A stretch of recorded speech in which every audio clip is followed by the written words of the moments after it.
Bom dia a todos, quase boa tarde, né? Agradeço o convite, confesso que aceitei, mas com uma certa taquicardia, porque quando a gente fala em ambiente, fui ávida a pesquisar, né? Vamos lá, vamos ver a ligação direta do ambiente na redução de infecção e confesso que senti uma certa depressão. Mas vamos lá, vamos discutir o que foi encontrado. Eu não tenho nenhum conflito de interesse para essa aula, tá? Acho que os meus colegas já deram uma visão geral, que a infecção de tecido cirúrgico é um problema de saúde pública. Tá? Os pacientes cirúrgicos, a cada ano, ficam mais complexos, os agentes ficam mais resistentes, isso aumenta custo, aumenta os tratamentos desafiadores.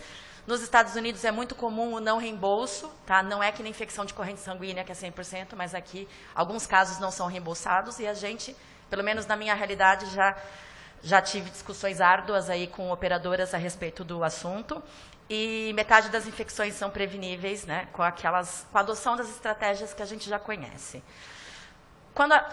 Sítio cirúrgico é muito desafiador, porque eu acho que é a topografia mais multifatorial.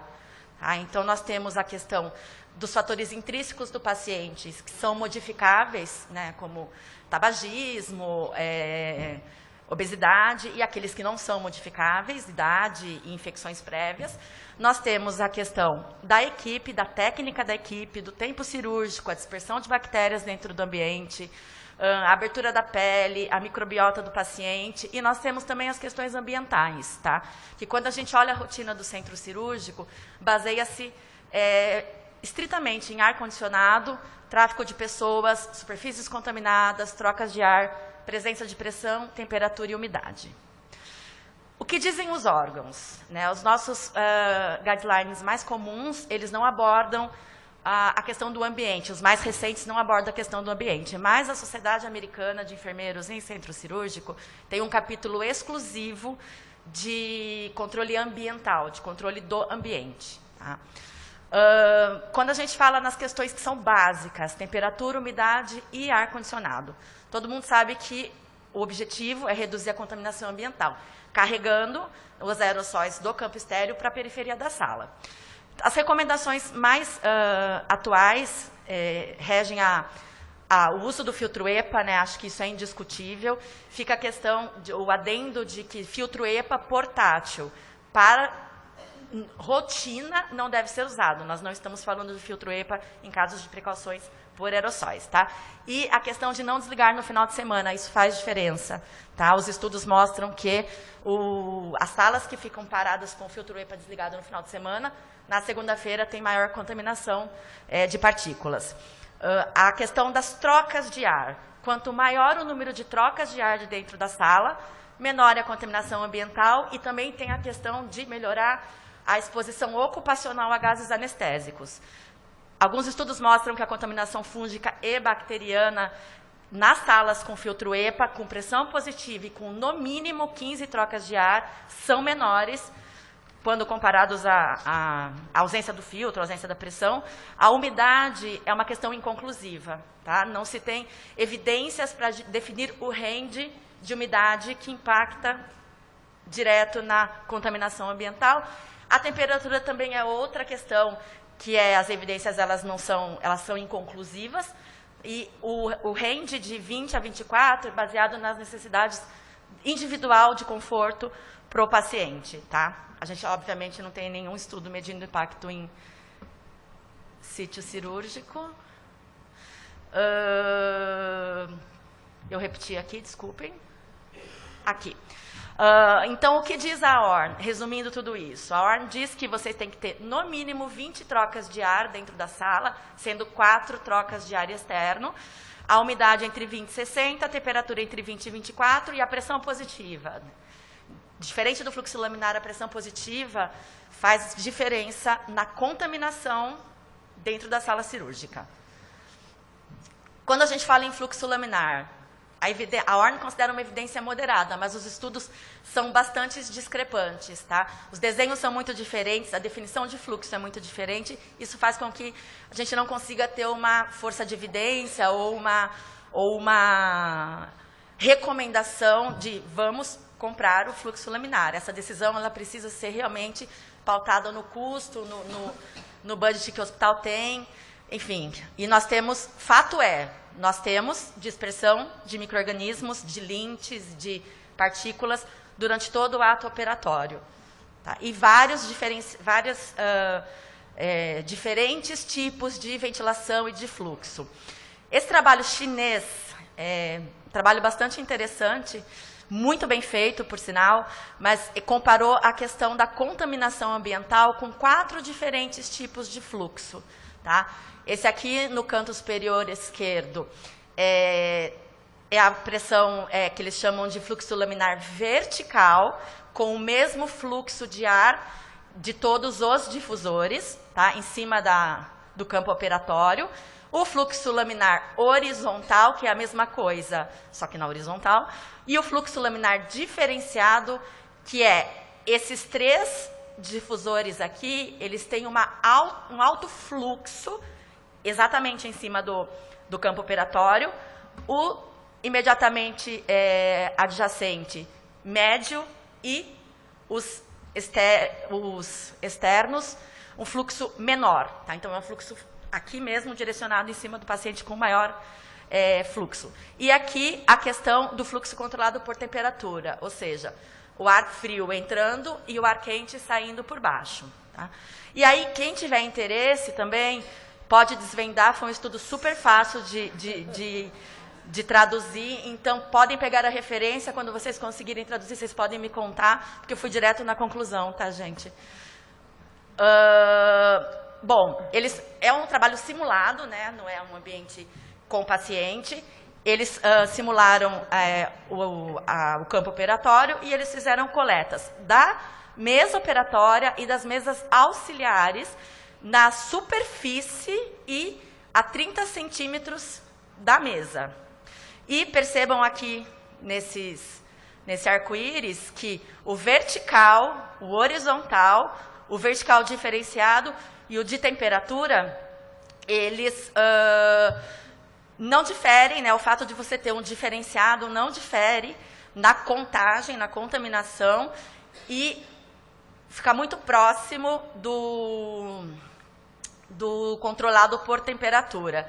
Tá? Então, na verdade, eles compararam, foi um estudo muito bem desenhado, eles compararam a questão do fluxo e a concentração de partículas, perceberam que o fluxo vertical diferenciado, que é aquele com alto fluxo, ele não atingiu o papel para o qual ele foi desenhado, e que o controlado por temperatura tem resultados similares a toda essa tecnologia aí que vem sido implantada nos últimos anos. Esse aqui é um estudo norueguês, e confesso que eu fiquei com uma certa inveja, porque eles têm um registro de todas as artroplastias que acontecem na Noruega, desde 1997. Então, eles avaliaram os pacientes incluídos nesse registro de 2005 a 2015, e todos eles com necessidade de revisão por infecção. Esse registro cobre 100% dos hospitais noruegueses, todos os cidadãos são acompanhados, eles recebem um número, eles são acompanhados até o óbito. O input no sistema é feito pelo cirurgião, mas eles validam esses dados. Esse registro, né, essa entidade, validou os fluxos de ar dentro de todos os centros cirúrgicos da Noruega, só a troca de ar que eles não conseguiram validar. Okay? E garantem que 100% dos pacientes receberam antibiótico profilático. Então, aqui, a linha roxa é o volume de cirurgias ao longo do ano na ventilação convencional, que é a ventilação com 20 trocas e com pressão positiva. Eles não avaliaram 20 trocas, por quê? Porque é legislação para eles, tá? Então, eles garantem que pelo menos todos têm 20 trocas, mas não sabem quais têm mais e quais têm menos. No azul, eles chamam de alto fluxo laminar vertical. O verdinho, eles chamam de baixo fluxo laminar vertical. E a linha laranja, não estou conseguindo enxergar a cor. A linha laranja, eles chamam de fluxo laminar geral. Tá? Então, quando eles, na questão da revisão... Gente, desculpe. Aqui. O convencional para eles foi a referência. Tá?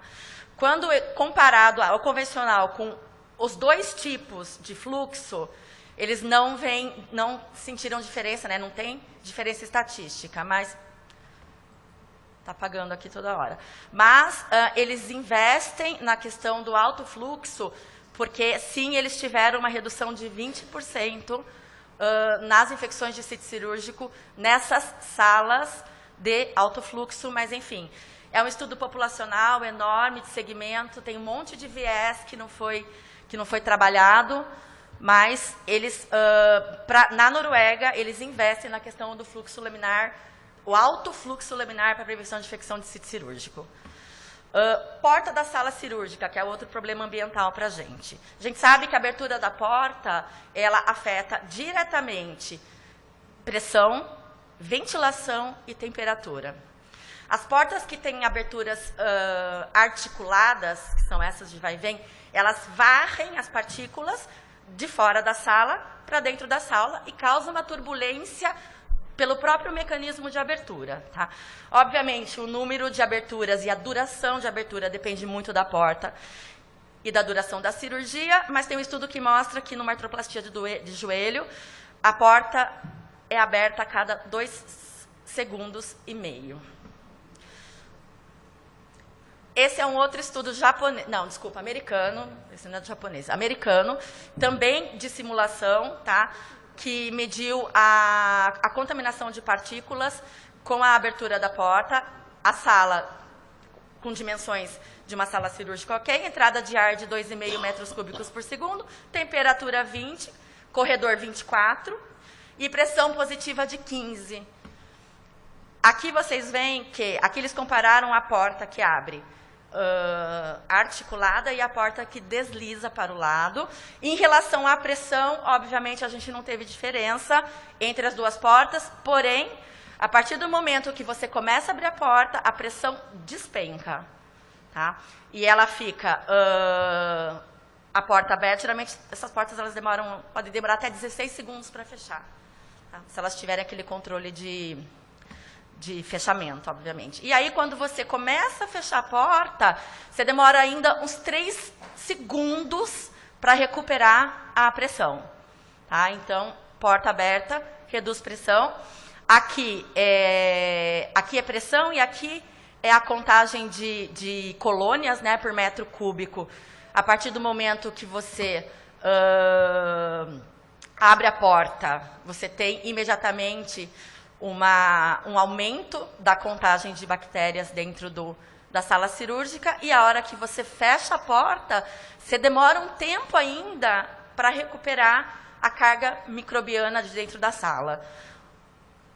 Aqui eles simularam 5 aberturas a cada 2,5 segundos, baseado naquele outro estudo lá ortopédico, e a contagem microbiana, ela aumenta bastante, ela vai e vem, mas ela continua alta a partir da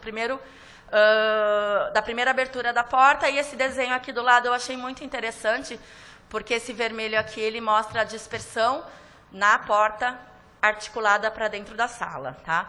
Ou seja, a gente tem que manter a porta fechada, isso não é novidade, mas como a gente tem uma dificuldade enorme dentro do centro cirúrgico, a gente precisa fazer o que tem que ser feito.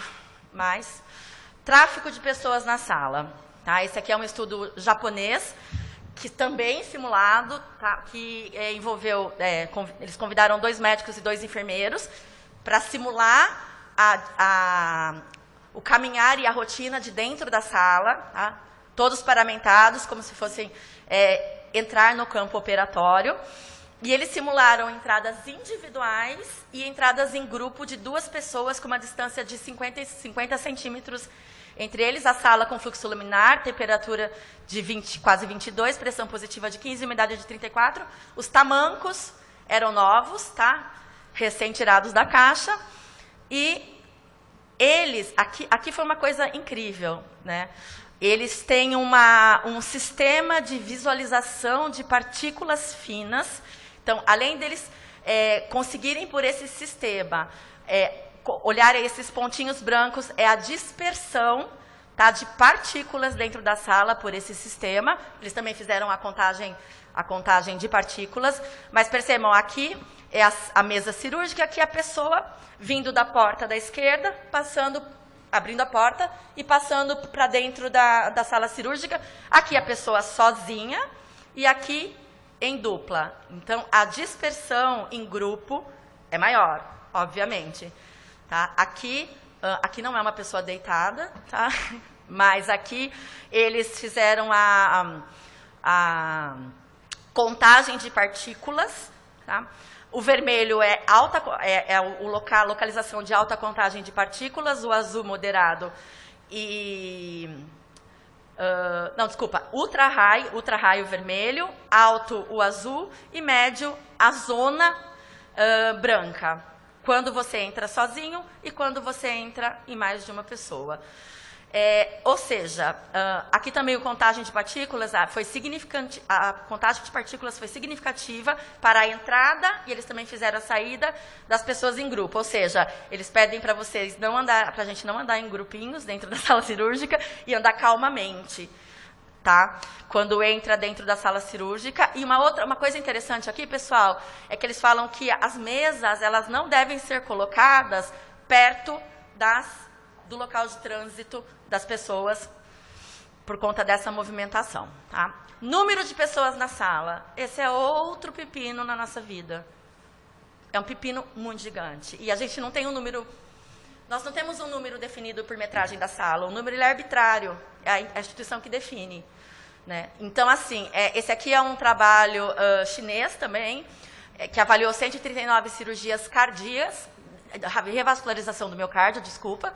Eu trouxe essa taxa assim, só para a gente fazer um benchmark. Mas, na análise multivariada, eles encontraram que idade avançada, doença de base, uso irracional de antibiótico, operação maior que 4 horas e presença de visitantes de fora do campo cirúrgico na sala foi um fator de risco para a infecção nessa população. Aqui eu trouxe só para não esquecer de falar, mas essa análise univariada encontrou que cirurgias consequentes, as cirurgias a seguir, foram um fator de risco. Então, aqui eu só trouxe esse resultado para a gente lembrar da limpeza. Não tem nada novo, o ambiente precisa ser limpo. Tá? Isso aqui é uma literatura para pessoas evoluídas, que não é o meu caso. Tá? Esse aqui é um estudo suíço, que até 2016 tinha uma sala que eles consideram open room. São 4 baias com as cirurgias acontecendo ao mesmo tempo. Tá? Sem separação de portas. Até 2016, o hospital trabalhava desse jeito. E em 2017, eles colocaram as salas individuais. Tá? E aqui eles falam muito da questão do comportamento na open room. A questão de falar, a questão de andar. E eles viram que o antes e o depois não teve diferença nas taxas de infecção de sítio cirúrgico, nas cirurgias ortopédicas. Tá? E aí, gente, a gente fala muito de ambiente, mas o ambiente tem total relação com o comportamento. Aí eu trouxe 2 estudos aqui para a gente finalizar em relação a comportamento dentro do centro cirúrgico. Hoje é um desafio, o meu segmento tem 16 hospitais e a gente vem fazendo uma visita diagnóstica voltada para a estrutura e processo dentro do centro cirúrgico durante esse semestre, para fazer algumas atividades educativas e voltar depois. Então, assim, é chocante as coisas que a gente vê dentro do centro cirúrgico. Aí eu fui ver se os meus colegas de outros países também se chocam tanto quanto a gente, e eu descobri que sim. Os italianos publicam muito sobre comportamento dentro do centro cirúrgico. Esse estudo aqui foi um estudo observacional em 402 procedimentos cirúrgicos eletivos e aleatórios, né? Cirurgias gerais, cirurgias especializadas, ortopédicas, cardíacas, vasculares, materno-infantil, observação mínima de 30 minutos. Os profissionais que coletaram esse dado observacional eram treinados, né, nas medidas de prevenção, visita não anunciada. E aqui eu trouxe, na tabela aqui tem a questão do uso de máscara corretamente, a questão de uso do gorro, porque o gorro tem que cobrir a orelha também, né? O certo do gorro é você cobrir inclusive as orelhas. E todos os outros EPIs, e a gente tem muitas diferenças comportamentais, mas eles também viram a questão do ambiente. Então, durante 30 minutos de observação, a porta da sala permaneceu fechada apenas em 65% dos casos. Quase 32% teve uma média de 2 vezes durante a cirurgia, e em 13 a porta foi aberta mais de 3 vezes. E o número de pessoas dentro da sala variou de 4 a 15, tá? Cirurgias gerais, com uma média de 8 pessoas. Esse aqui é um outro estudo, também italiano, que mostrou o comportamento, o compliance, né, a adesão com as medidas de prevenção de infecção de corrente sanguínea de sítio cirúrgico. Tá? E aqui vocês veem que, quando a gente fala em ambiente, as portas fechadas durante a operação, nenhuma das 10 salas, 9 das 10 salas permaneceram abertas quase 1/3 da cirurgia. Tá? E a questão de muita gente na sala cirúrgica, 100%, 10, né? 10 das 10 cirurgias observadas, as 10 tinham excesso de pessoas dentro da sala. Tá? Uma coisa que ajuda a gente nisso é que, eu não sei a vivência de vocês, mas na minha vivência, as operadoras acabam glosando o avental cirúrgico quando tem muita gente na sala. Tá? Então, isso também ajuda a gente nesse reforço aí de fazer um número mágico aí para o hospital. Tá? E aí eu trouxe essa tabela aqui, não tem nada a ver com o ambiente, mas eu trouxe uma coisa que a gente tem visto muito, que é a adesão dos anestesistas às práticas de controle de infecção. E aqui eles também tiveram um problema de higiene das mãos em 100% dos casos dos anestesistas avaliados. Tá? Isso me consolou só um pouquinho.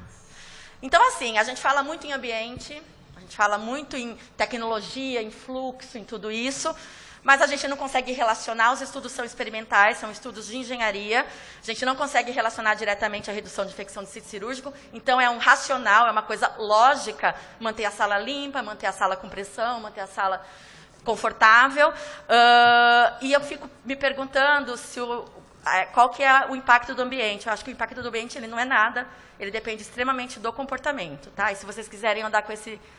Faça o que tem que ser feito e não apenas o que te pedem. Acho que é um bom livro para a gente fazer umas visitas dentro do centro cirúrgico.